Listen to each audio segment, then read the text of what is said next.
Nzela Yesu ye moko aponaka mpe alobela bato lolenge mingi. Soyez le bienvenu, peuple de Dieu, dans notre chaîne 5 minutes avec le Seigneur Jésus-Christ. Que le Seigneur Jésus-Christ vous bénisse abondamment.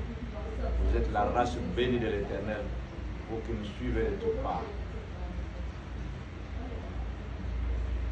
Nous avons déjà commencé notre enseignement, la puissance des 9 fruits de l'Esprit. Nous avons 9 fruits de l'Esprit. Parmi les 9 fruits de l'Esprit, nous avons commencé par le premier fruit dans Galates 5, le verset 22.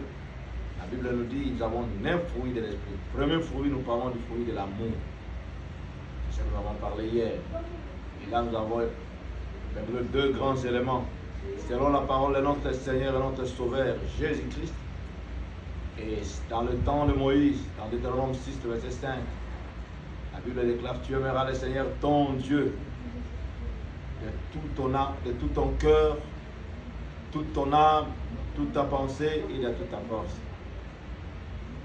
Et tu aimeras ton prochain comme toi-même. Le Seigneur Jésus-Christ est venu confirmer et affirmer cela dans Luc 10, le verset 27, que nous avons lu hier dans la parole de Dieu. Dans la Bible nous dit dans Luc 10, le verset 27, il est écrit que tu aimeras le Seigneur ton Dieu de tout ton cœur, de toute ton âme, de toute ta pensée, de toute ta force, et tu aimeras ton prochain comme toi-même. Et dans Galates 5, le verset 14, toute la loi est abrégée sur une seule: tu aimeras ton Seigneur, ton prochain comme toi-même. Premier fruit de Galates 5, 22 de l'Esprit. Quand quelqu'un se dit qu'il est un enfant de Dieu, il a l'Esprit de Dieu en lui. Selon Romains, chapitre 8, la Bible nous dit, le verset 14, tous ceux qui sont conduits par l'Esprit de Dieu sont fils de Dieu. Et le verset 16 nous dit, l'Esprit lui-même rend témoignage que nous sommes enfants de Dieu. Toi qui es enfant de Dieu, qui se dit enfant de Dieu, ce premier fruit de l'Esprit, le fruit d'amour, va se retrouver en toi. C'est pourquoi le Seigneur t'a posé une question selon Apocalypse, chapitre 2, verset 4. Toi, mon fils, toi, ma fille, de ne pas abandonner ton premier amour. À l'égard de ton Dieu, à l'égard de ta femme, à l'égard de ton mari, à l'égard de tes enfants, à l'égard de celui à qui tu as créé. C'est très important. C'est très important, peuple de Dieu, enfant de Dieu.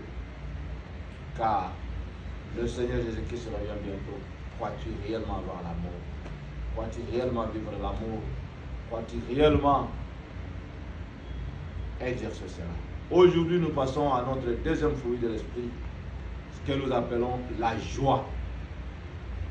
Selon Néhémie, le chapitre 8, verset 10, la Bible déclare: la joie de l'Éternel serait votre force. Et selon Philippiens 4, le verset 4, la Bible dit: réjouissez-vous. Réjouissez-vous toujours dans le Seigneur. Selon Thessaloniciens 5, le verset 16, la Bible nous dit: soyez toujours joyeux.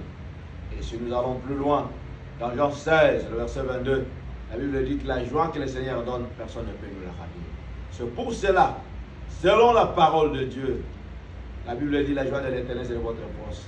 C'est Dieu qui t'a donné le parent, c'est Dieu qui t'a donné le pasteur, qui t'a donné le mentor, qui t'a donné ton encadré. Est-ce que tu es dans la joie? Parce qu'il y a même des autres qui ne sont pas contents, ne sont pas joyeux. Même de la teinture, le pot que le Seigneur t'a donné, le parent que le Seigneur t'a donné, de l'église que le Seigneur t'a donné.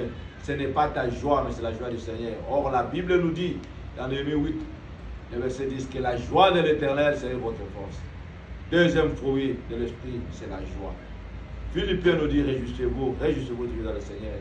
Thessaloniciens 5, 16 nous dit: soyez toujours joyeux.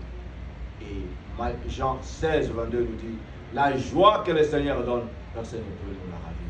Mon frère, ma soeur, toi qui me suis auprès, parmi les plus grands fruits de l'Esprit, parmi ceux qui peuvent amener le Seigneur à se manifester, c'est la joie que tu vas manifester en ton Dieu.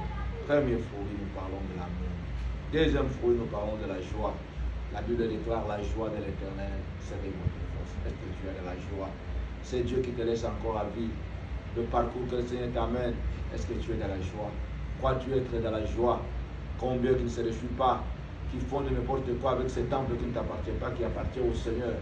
Il y a des autres même qui peuvent même mentir leurs propres parents. Ils disent: non, ce ne sont pas mes parents, ce sont mes grands-parents. Est-ce que tu as la joie de ton père, de ta mère, de ton frère, de tes sœurs, que Dieu t'a donné, que tu ne l'as pas mérité? Parce qu'il nous dit: la joie de l'Éternel serait votre force. Mon bien-aimé, nous voulons t'enseigner et t'informer sur les Écritures, parmi 9 grands fruits de l'esprit. Premier grand fruit, l'amour. Nous le devons à Dieu et nous le devons à nos prochains. Deuxième fruit, c'est la joie.